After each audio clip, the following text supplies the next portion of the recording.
Yan ang mga sabayan tayo isang ginagawa dito na Honda Click version 3 ng issue nito mga sir ay walang kuryente na lumalabas sa ignition coil at tinroubleshoot na, nagpalit na ng dalawang injector, nagtest sa dalawang injector, bali pangatlo pati yung kasama yung stock, kaso hindi pa rin siya lumalabas.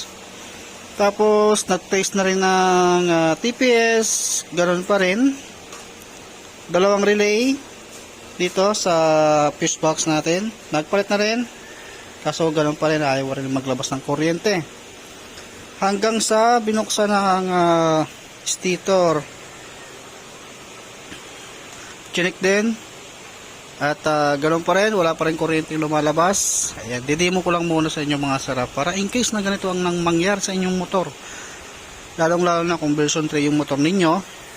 Karamihan kasing mga motor ngayon ay version 3 na. Kahit sa version 2, parehas pa rin ang magiging issue kung sakali na ganito yung problema ng motor ninyo. Tingnan natin yung kilometer.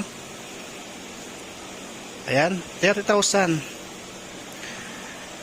93 yung kilometer pa lang mga sir. Sariwa-sariwa, parang check engine. At maobserbahan nyo rin kung ganito yung problema ng motor ninyo. Hawakan nyo lang to, sabay on na ignition ninyo, mararamdaman nyo na ito'y tumutunog. Kapag once tumutunog yan, goods po yan, kasi wala naman din naka-indicate na check engine. At kapag ganito kakinis yung unit ninyo, bago pa lang din naman, huwag nyo nang wawalwalin yung wire, kasi wala po yan sa wire ang problema. Sayang lang pag minalwal nyo yung harness nyan.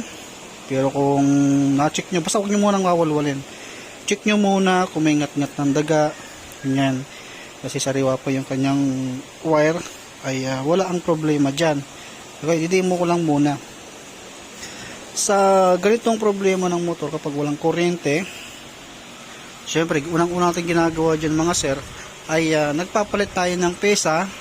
Syempre, hindi muna tayo nagpapabili or wag muna kayong bumili ng pesa. Hindi mo lang para kahit paano may idea kayo, baka mamaya mapabili kayo ng ECU nang hindi naman pala ECU ang problema. Baka matulad kayo dito na maraming binili kaso ayun nga, useless. Okay, ito yung stock. Ayan, ito yung nagpalit din tayo, pero ito naman ay wala pa naman akong pinabibili sa customer. Lahat naman ay tinisting para kahit papano mayroon tayong idea nang hindi tayo kalkal ng kalkal sa isang motor, para hindi naman kawawa yung harness. Kasi sa katagalan kasi mga sir, kapag once na nakalkal na yung harness na yan, dyan na pumapasok yung mga tubig, dyan na magkukorrosion yung wire, bababa na yung kalidad ng wire. Injector, yan, dalawa na rin yung aking tines. Tapos ignition coil, nag-test na rin tayo. At pinaka-importante, wag na wag kayong magtitest ng ignition ng pang decarburador. Hindi po yan obra. Mapapagastos lang kayo doon dahil masisira ECU pag carburador ang ginamit ninyong ignition coil. Kaya tatandaan nyo yan mga sir. Tapos silipin nyo sa ilalim dito.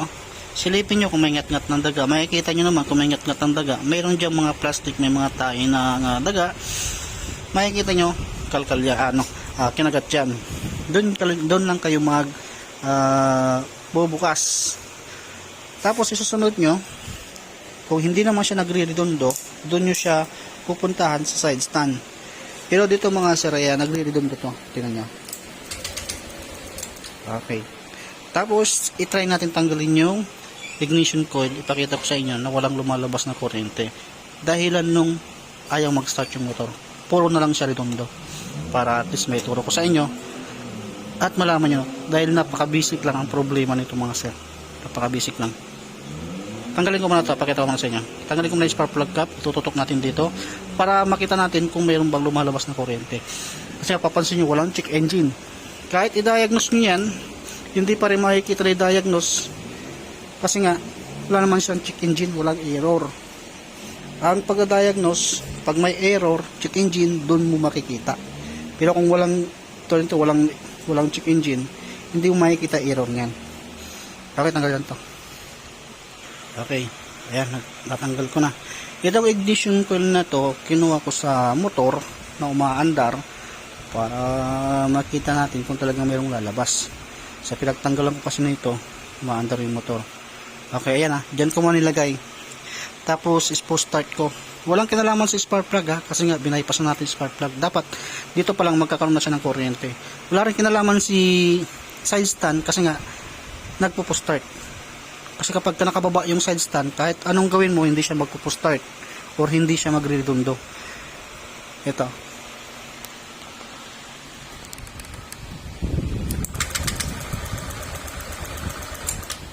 Okay, yan. Tapos susunod yung gagawin, kapag nakita nyo ganyan, walang kuryente, sa pagtitis light, minsan din kasi mga sir, ang problema, andito sa wire na to. Dito. Yan, dalawa na yan. Pero dahil nga yung unit natin ay sariwa pa, walang problema dyan. Pero, pakita ko na rin kung paano kayo mag-test. Gamit lang kayo ng test light. Ito. Yan, gamit kayo ng test light. Ilalagay nyo yun sa negative. Tapos, tatanggalin nyo ignition coil. Ito, tanggalin nyo to. Okay, tanggalin nyo to. Dahil naka-positive ako, ay naka-negative ako na test light, i-on nyo to. Yan, i-on nyo. Tapos, i-test light nyo tong itim. Dapat iilaw. Okay, ibig sabihin, goods yan. Yan, may ilaw yan. Pagka in-off ko naman yung susi, ito, i-off ko to. Diba namatay? Ibig sabihin, goods yan. Ito, goods to. Pangalawa, titest light nyo, ito. Hindi pa ako nagpalit doon sa pisto ng pagkaklamp ko ng test light. Ito naman. Yan, patong ko mga dyan. Tapos, on natin at sabay kong iridundo. Dapat, marinig nyo naman yung makina na tumutong na nagridundo. Okay, walang kuryente. Walang ilaw. Tapos, ilipat nyo to sa positive. Ilipat nyo to. Tapos, on nyo. Yan, pusa nyo. Galon pa rin. Okay, ibig sabihin may problema talaga yan sa sa line ng ating ECU to wire papunta ron sa ganito dito, kaya hindi siya nagsusupply ng kuryente. Okay, ito mayroon na siyang balat kasi nagpesting na rin sila. Tapos i-test light nyo itong may guhit na blue tapos yellow. Test light nyo yan, pero bago kayo mag test light, tanggalin itong sakit na to. Okay, pakita ko ulit sa inyo. Ito mga sir, tinanggal ko yung negative wire. Tapos ayan, kahit di ko tanggalin yung positive wire naman. Test light natin to. Ayan, dahil may balat na, ididikit ko yung wire na negative. Basta pinaka-importante, tanggalin nyo yung sakit sa ECU para hindi masira yung ECU. Dikit ko dito. Ito, pinakadulo to mga sir. Yan, pinakadulo. Ganyang kulay din. Kasi, dalawa to. Dito may isa, pero hindi yan ang pupuntirihin natin. Ito ang pupuntirihin natin. Ito. Okay, yan, tinap ko na. Pagkatap ko nyan, i-test light ko naman to. Dikit nyo sa positive. Ito naman yung i-test light natin.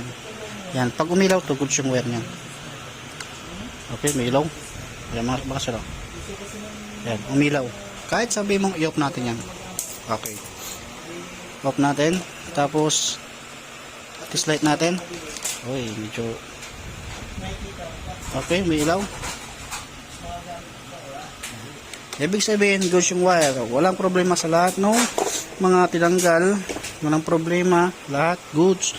Walang problema. Ito ang gagawin ninyo mga sir. Okay. Itong pinakadulo, test light na. Yan. Hindi maabot. Ibig sabihin, itong sakit na to, maluwag yan. Hindi siya fitted dito sa ECU. Kaya ang gagawin natin, kaysa pabili natin si customer ng buong harness na hindi naman din kailangan, na kayang-kaya namang gawa ng paraan, ganito gagawin natin. Okay, ito mga sir, gamit lang kayo ng ganitong hibla ng wire, medyo dapat yung may kakapalan. Tapos isisiksik ko yan dito sa may pinagtapan ko ng wire, at pinakadulo naman yan or pinakatapat nyan itong butas na to, pinakadulo. Baybay nyo lang tong wire na to, yung wire na yan. Tapos dito, ito lang yung gagamitin ko mga sir. Tutupiin ko tapos susuksok ko. Okay, ito lang katapat nito mga sir. Tapos susuksok ko rito, pinakadulo. Yan, suksok ko yan dyan. Okay, suksok natin mabuti. Kailangan yung walang nakalabas.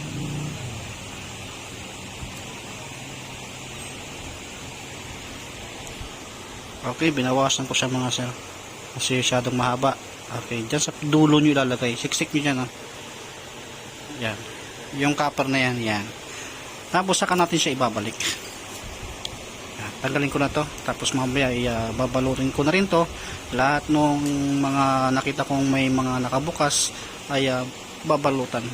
Okay, tinanggal ko na yung wire na aking ikinabit. Tapos ibabalik na natin to. Yan, suksok nyo mabuti.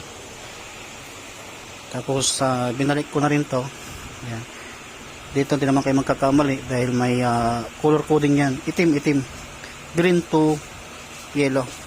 Yan, kinabit ko na rin yung spark plug. Okay, paandarin natin. Okay, kabit ko pa rin yung yung negative na tinanggal ko. Yan, connect na.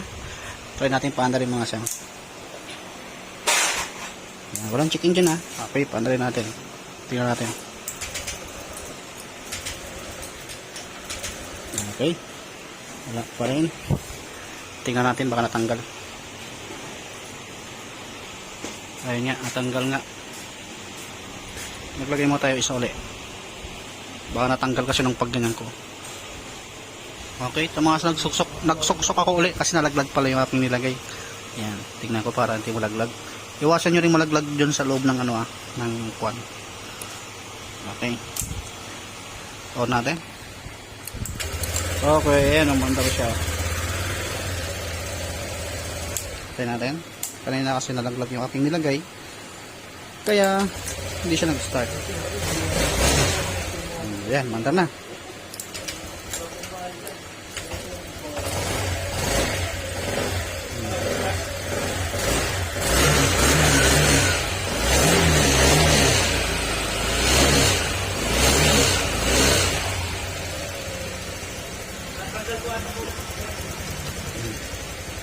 Ayan, manta na mga sala. Okay, gusto na. Karoon lang gawin yung mga sala kung sakaling ganito yung naging problema ng motor nyo. At least, meron na kayong idea. Siyempre, kapag once na may mga ganyan, balutan nyo na. Check nyo na lahat. Tsaka napaka-importante kapag sariwa pa yung unit, huwag nyo wawalwalan yung wire. Dahil wala doon ang problema. Maaaring andito, maaaring yung ignition coil, or may ngat-ngat ng daga. Yun lang yung gagawin nyo dyan mga sala. Okay, di ko napapakita yung sa inyo yung pagbabalik ko ng wire dito. Dahil mabilis lang din naman yan. At ibabalik ko na ito. Ano lang gawin nyo mga sir. Okay, salamat.